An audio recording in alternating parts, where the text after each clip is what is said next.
Hi everyone, welcome back to another video from Crypto Basics.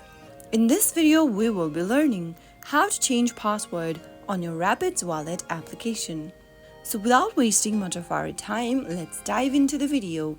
First of all, tap open the Rapids Wallet application and make sure that you're signed into your account. After you're signed into your wallet, from the main wallet page, tap on the settings or the gear button at the bottom right hand corner.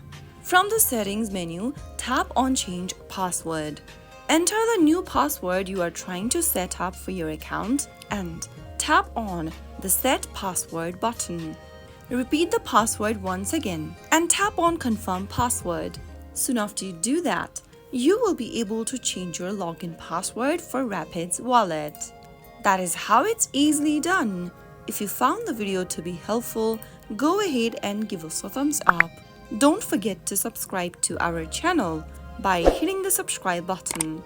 Press the bell icon so that you'll never miss another upcoming upload from us. I will see you again in the next episode. Thanks for watching.